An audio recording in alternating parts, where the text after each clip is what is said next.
কীর্তনিয়া স্বাধী দে এবং তার ক্ষুদ্র সহসম্প্রদায় অনন্ত কোটি দণ্ডবৎ প্রণাম।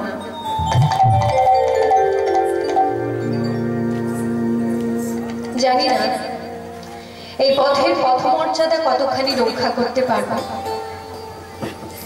তবে আপনারা সকলে দুহাত ভরে আশীর্বাদ করুন যেন এই পথের পথমর্যাদা কিঞ্চিত রক্ষা করতে পারবেন। এই যে হরিনাম সংকীর্তন আপনারা শ্রবণ করছেন, এই হরিনাম যে কানে প্রবেশ করছে, এর ফলে একদিকে সাহিত্যিক চেতনা বোধ জন্মায়, দ্বিতীয়ত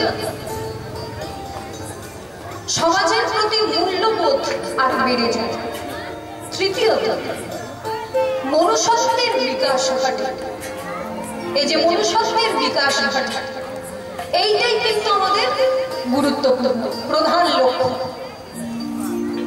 কারণ মানুষের শরীর নিয়ে আমাদের জন্ম হয়, কিন্তু মনুষ্যত্ব নিয়ে আমাদের জন্ম হয় না।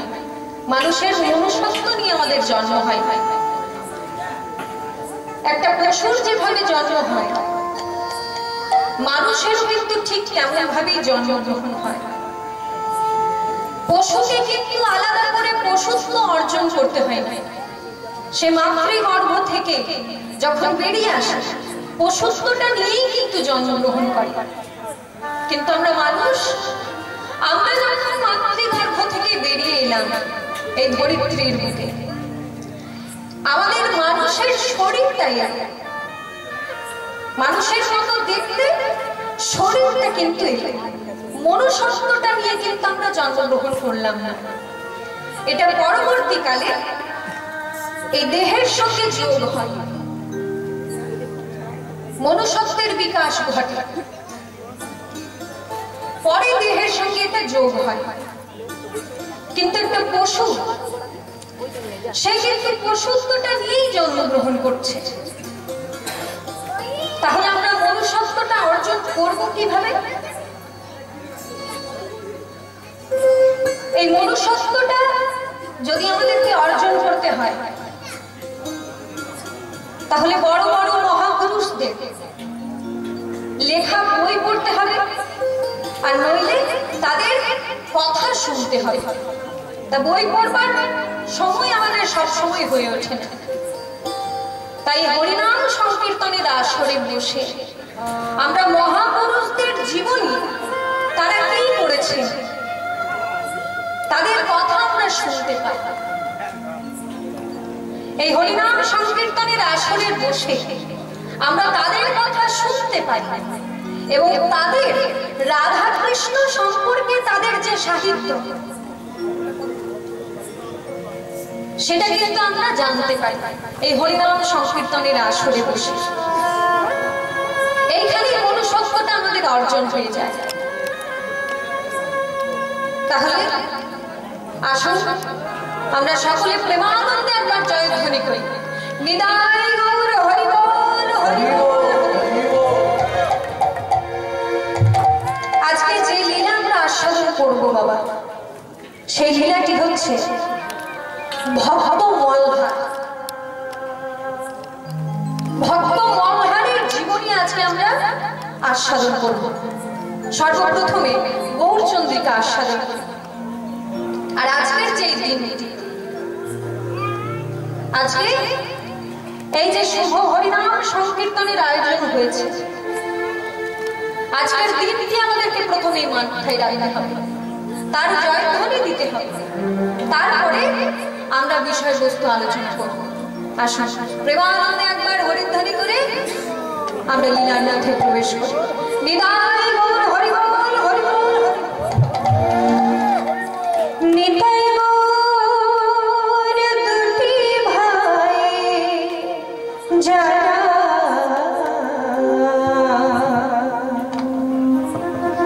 আজ তারা দু ভাই এসেছে রে।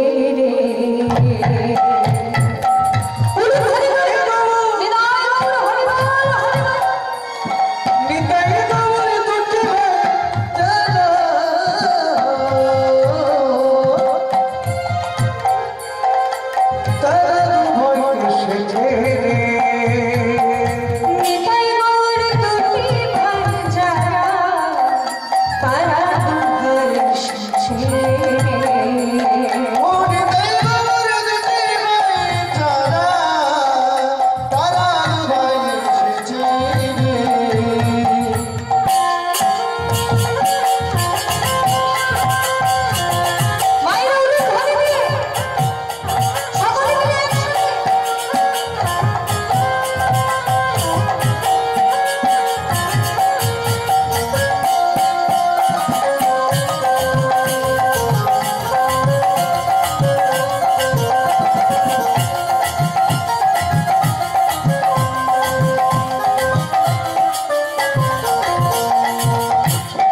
পৃথিবীতে এত ভক্ত রয়েছে, পৃথিবীতে কত শত শত ভক্ত রয়েছে, হাজার হাজার ভক্ত রয়েছে, কিন্তু বাবা কারোর ডাকে সেই ব্রজের কৃষ্ণ নদিয়ায় কিন্তু গৌর হয়ে আসে। শুধুমাত্র একজনের ডাকে সেই ব্রজের কৃষ্ণ নদিয়ায় গৌর হয়ে এলো। তাহলে যার ডাকে সেই ব্রজের কৃষ্ণচন্দ্র নদিয়ায় কাঙালের ঘরে কাঙালের ঠাকুর হয়ে অবতীর্ণ হলেন, তিনি কে সেটা আমাদেরকে সর্বপ্রথম জানতে হবে। যাকে বলা হয় মৃত্যুঞ্জয়। ওমা, মৃত্যুঞ্জয় কার নাম? মৃত্যুঞ্জয় কাকে বলা হয়? কাকে বলা হয় মৃত্যুঞ্জয়? ভোলানাথের আরেক নাম হচ্ছে মৃত্যুঞ্জয়। বাবা ভোলানাথের আরেকটা নাম হচ্ছে মৃত্যুঞ্জয়। সত্য, ত্রেতা, দ্বাপর, এই তিন যুগে বাবা ভোলানাথ কিন্তু কোনো রূপ পরিবর্তন করেনি। একমাত্র এই কলিযুগে আমাদের যুগে বাবা ভোলানাথ কিন্তু রূপটা পরিবর্তন করে দিয়েছে। তাহলে সত্য, ত্রেতা, দ্বাপর তিন যুগে বাবা ভোলানাথ কোনো রূপ পরিবর্তন করলেন না, শুধু এই কলিযুগেই কেন রূপ পরিবর্তন করে দিলেন সেটা আমাদেরকে জানতে হবে। হ্যাঁ গো মায়েরা, পঞ্চতত্ত্বর ছবি দেখেছেন তো? পঞ্চতত্ত্ব দেখেছেন? আচ্ছা মায়েরা কিছুই বলছেন। পঞ্চতত্ত্ব আমাদের অনেকের বাড়িতেই থাকে। সেই যে পঞ্চতত্ত্বের মধ্যে পাঁচজন রয়েছে, শ্রীকৃষ্ণ, চৈতন্য, প্রভু নিত্যানন্দ, শ্রী অদ্বৈত, গদাধর আর শ্রীবাস। এই যে পঞ্চতত্ত্ব, মাঝখানে কি রয়েছে? আমাদের কলিযুগের ভগবান শ্রীকৃষ্ণ চৈতন্য মহাপ্রভু। তার যে ডান দিকে একটা বয়স্ক লোক রয়েছে, লক্ষ্য করে দেখবে, তিনি হচ্ছেন বাবা ভোলানাথ। তিনি হলেন মহাদেব। তিনি কলিযুগের মাটিতে তিনি কিন্তু আর ভোলানাথ হয়ে এলেন না। সত্য, ত্রেতা, দ্বাপর এই তিন যুগেই বাবা ভোলানাথ হয়েছেন। একমাত্র কলিযুগে তিনি কিন্তু রূপটা পরিবর্তন করে দিলেন। কি হলেন? শান্তিপুরের মাটিতে নাভাদেবীর গর্ভে তিনি কিন্তু কমলাক্ষ হয়ে এলেন। অদ্বৈত আচার্যের প্রথম নাম হচ্ছে কমলাক্ষ, ছোটবেলার নাম হচ্ছে কমলাক্ষ। তাহলে আমাদেরকে জানতে হবে যে বাবা ভোলানাথ তিনি কলিযুগে কেন রূপ পরিবর্তন করে দিলেন। মায়েরা খুব মন দিয়ে শুনবেন। কেন রূপ পরিবর্তন করলেন? মহা অপরাধ, অপরাধ আছে প্রচুর।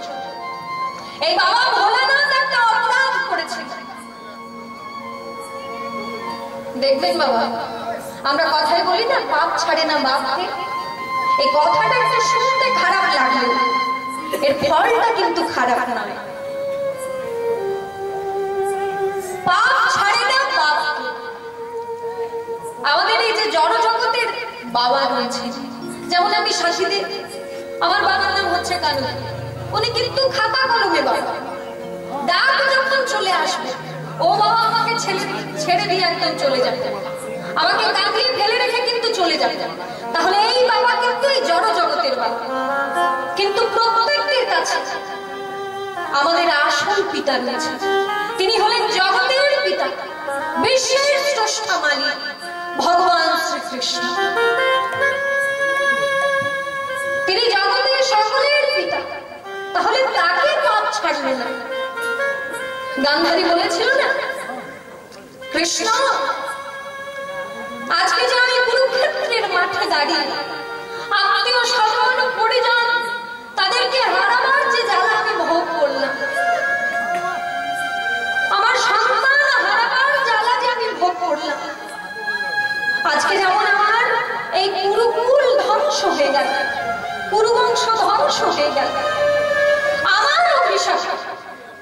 যদুবংশ ধ্বংস হবে।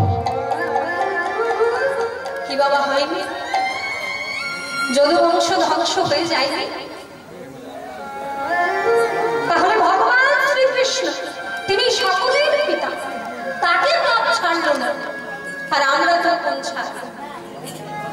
তাহলে বাবা ভোলানাথ তিনি যে পাপটা করেছিলেন সেই পাপের কথা জানতে গেলে বাবা আমাদের সর্বপ্রথমে যেতে হবে যুধিষ্ঠিরের রাজসূয়যজ্ঞে। এখানে যারা শাস্ত্র জ্ঞানী রয়েছে, তত্ত্ব জ্ঞানী রয়েছে, তারা জানবে যুধিষ্ঠির মহারাজ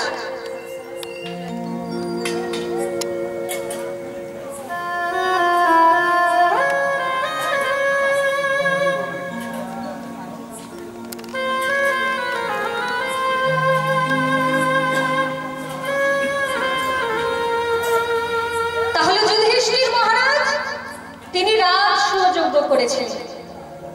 এই রাজসূয়যজ্ঞে তিনি প্রত্যেককে একটা করে কর্মের দায়িত্ব দিয়েছিলেন। যজ্ঞে তো অনেক কাজ, তা প্রত্যেকটা কাজের একটা করে লোক রেখেছিলেন। ভগবান শ্রীকৃষ্ণ তাকে যুধিষ্ঠির জিজ্ঞাসা করলেন, কৃষ্ণ, ও কৃষ্ণ, তুই সকলকে কর্মের দায়িত্ব বুঝিয়ে দিচ্ছিস, তুই নিজে কোনো কর্মের দায়িত্ব নিবি না? তখন ভগবান শ্রীকৃষ্ণ বলেছিলেন, দাদা দাদা গো, আমি নিজের জন্য দুটো কর্ম ফেলে রেখেছি। সে কি? কৃষ্ণ, তুই সকলকে একটা করে কর্ম বুঝিয়ে দিচ্ছিস, আর তুই নিজে দুটো কর্ম করবি? ও কৃষ্ণ, বল না, যে কর্মের দায়িত্ব তুই নিয়েছিস সেই কর্ম দুটো কি? তখন ভগবান শ্রীকৃষ্ণ বলেছিলেন, দাদা, তোমার এই রাজসূয়যজ্ঞে যত সাধু, গুরু, ব্রাহ্মণ, বৈষ্ণব, ভক্ত আসবে, আমি নিজে কৃষ্ণ দয়াময় হয়ে সেই ভক্তের চরণ ধৌত করে দেব। তাহলে ভগবান নিজে ভগবান হয়ে ভগবান শ্রীকৃষ্ণ সেই যজ্ঞে যত সাধু, গুরু, ব্রাহ্মণ, বৈষ্ণব এসেছিল নিজের হাতে প্রত্যেকের চরণ ধৌত করেছে। বাবা ভগবান যে কটা কর্ম করেছে প্রত্যেকটা কর্মের মধ্যে দিয়ে কিন্তু জীব শিক্ষা রয়েছে, জীব শিক্ষা দিয়েছে। যজ্ঞে তো অনেক কাজ রয়েছে, ভগবান শ্রীকৃষ্ণচন্দ্র তিনি শুধু পা ধোয়ানোর কাজটাই কেন নিলেন? এই দেখে তিনি আমাদের মতো জীবকে শিক্ষা দিলেন। কলির পাপ হত জীব, বাড়িতে যদি কোনোদিন ব্রাহ্মণ বৈষ্ণব আসে প্রথমেই তার চরণ ধৌত করবে, আর যদি সেই সুযোগ না হয় বাড়িতে যে পিতামাতা রয়েছে কিংবা শ্বশুর শাশুড়ি রয়েছে প্রতিদিন নয়, বছরে অন্তত একবার বলে তাদের চরণ ধৌত করে। ভগবান শ্রীকৃষ্ণ বলে দিয়েছে, সুদামাকে বলেছিলেন, সুদামা, এই পৃথিবীতে প্রথম গুরু হচ্ছে পিতামাতা, দ্বিতীয় গুরু হচ্ছে শিক্ষা গুরু, দীক্ষা গুরু, আর তৃতীয় গুরু হলাম আমি, ভগবান শ্রীকৃষ্ণ। হাজার তীর্থ করলে যে না ফল হয়, পিতামাতার চরণ ধৌত করলে সেই ফল লাভ হয়ে যায়। তাই ভগবান শ্রীকৃষ্ণ তিনি আজকে রাজসূয়যজ্ঞে যত সাধু, গুরু, ব্রাহ্মণ, বৈষ্ণব আসছে সেই দ্বারের ধারে দাঁড়িয়ে নিজ হাতে চরণ ধৌত করছে। তবে বাবা শুধু চরণ ধৌত করেনি ভগবান, আরো একটা কর্ম করেছে। সেই রাজসূয় যজ্ঞে যত সাধু গুরু ব্রাহ্মণ বৈষ্ণব প্রসাদ পেয়েছে, তাদের উচ্ছিষ্ট পাতাগুলো ভগবান নিজ হাতে ফেলেছে। তবে শুধু ফেলেনি বাবা, সেই উচ্ছিষ্ট পাতা থেকে একটু করে উচ্ছিষ্ট নিয়ে ভগবান আমার সারা শরীরে মারছে। ভগবান শ্রীকৃষ্ণচন্দ্র তিনি যখন আড়ালে গিয়ে সেই উচ্ছিষ্ট গুলো সারা গায়ে মারছে, আড়াল থেকে দেখে ফেলেছে যুধিষ্ঠির। কৃষ্ণ, কি করছিস? তুই সকলের চরণ ধৌত করছিস, মেনে নেওয়া যায়। ওদের একটু পাতাগুলো ফেলছিস, মেনে নেওয়া যায়। কিন্তু এইভাবে তুই সকলের উচ্ছিষ্ট গুলো গায়ে মারছিস।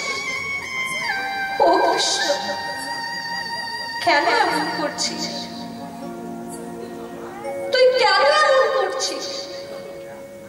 ভগবান শ্রীকৃষ্ণ বললেন, দাদা,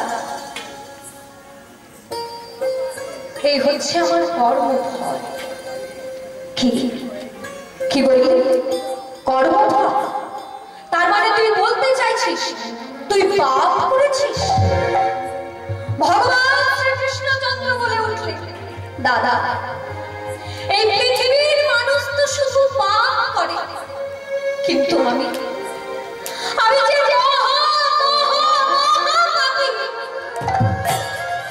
কি বাবা, ভগবান মহাপাপ করে।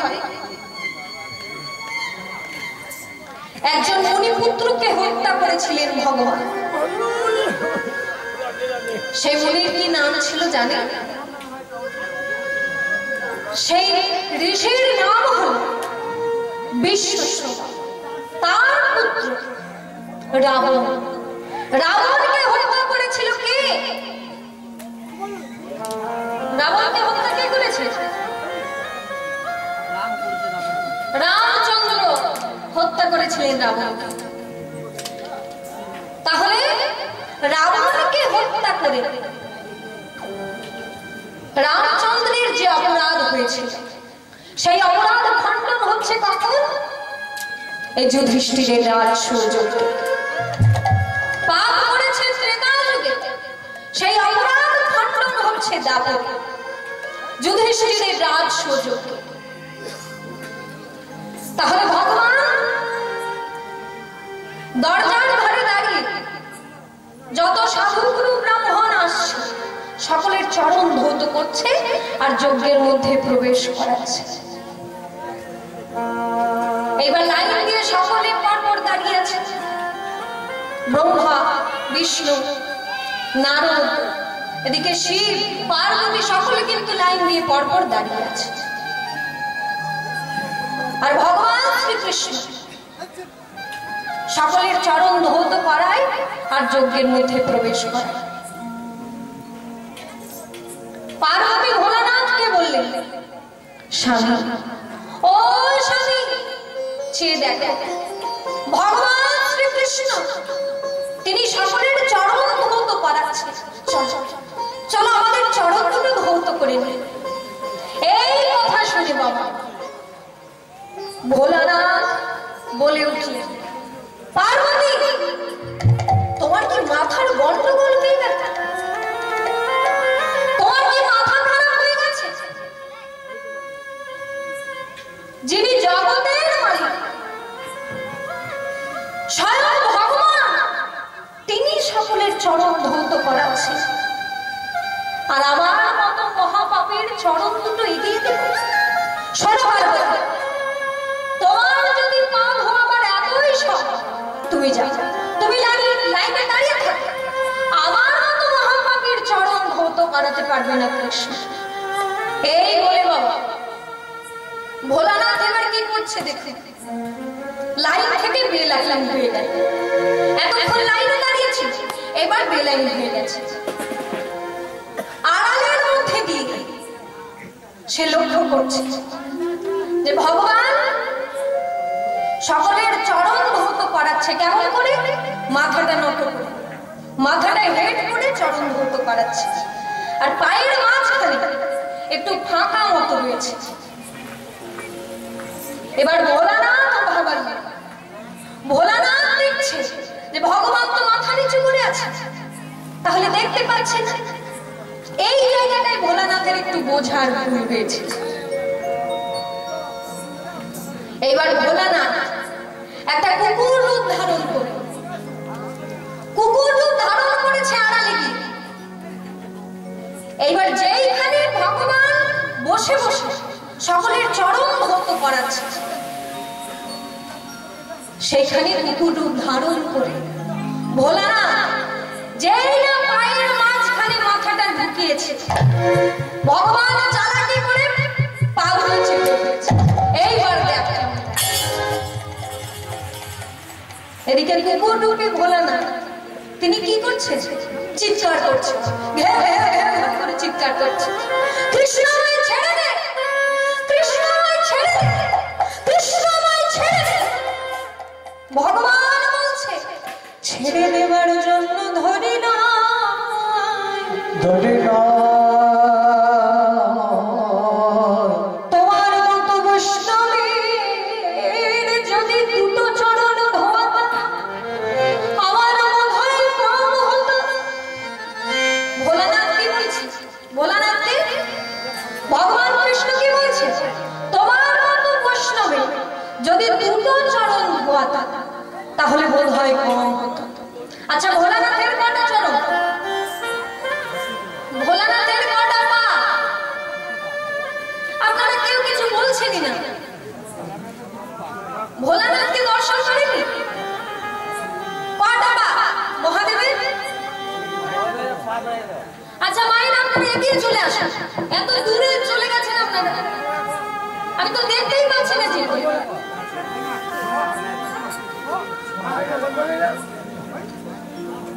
তাহলে মহাদেবের দুটো চরণ। ভগবান কি বললেন? তোমার মতো বৈষ্ণবের যদি দুটো চরণ ধোয়াতা তাহলে বোধ হয় কম হতো। তাই কৃপা করে, করুণা করে আরো দুটো চরণ তুমি বাড়িয়ে দিয়েছো, জুড়ে দিয়েছো। কুকুরের কটা পা? চারটে পা। তাই ভগবান বললেন এই কথা, দাও দাও চরণ,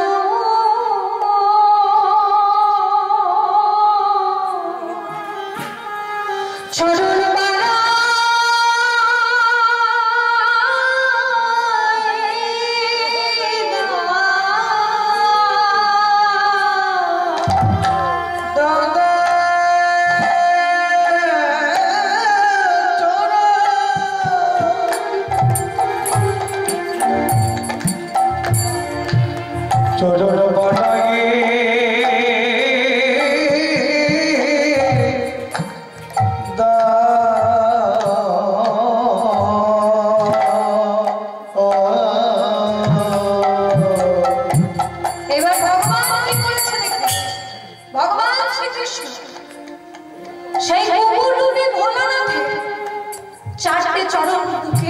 জড়িয়ে ধরেছে আর বলছে দাও না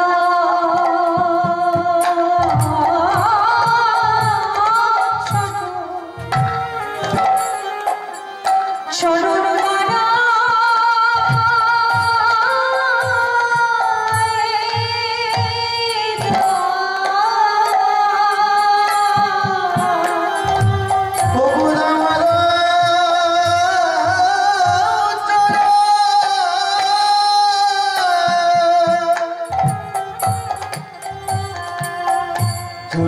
মারা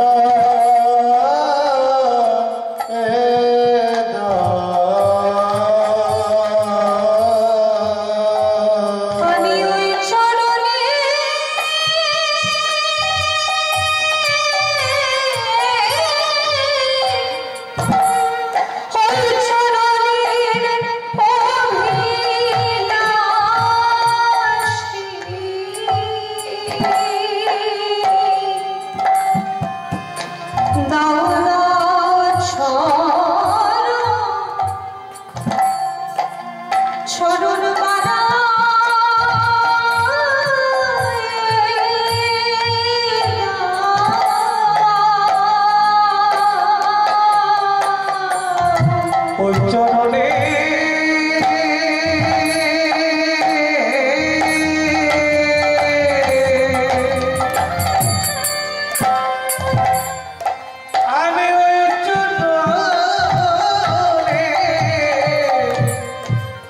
ওই চরণের অভিলাষে দৌদ চরণ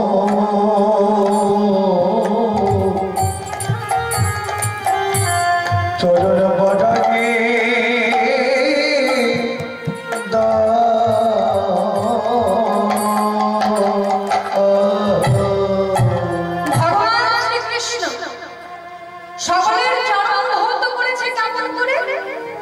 ঘটিতে করে জল নিয়ে সকলের চরণ ধৌত করেছে, কিন্তু কুকুর রূপী ভোলানাথ সেই চারটে চরণ বুকের মধ্যে জড়িয়ে ধরে আজকে চোখের জলে সেই কুকুর রূপী ভোলানাথের চারটে চরণ ধুইয়ে দিচ্ছে। নিতাই গৌর হরি বল হরি বল। কুকুর রূপী ভোলানাথ তখন বলছে, কৃষ্ণ তোর চোখের জল এই কুকুরের পায়ে। বেশ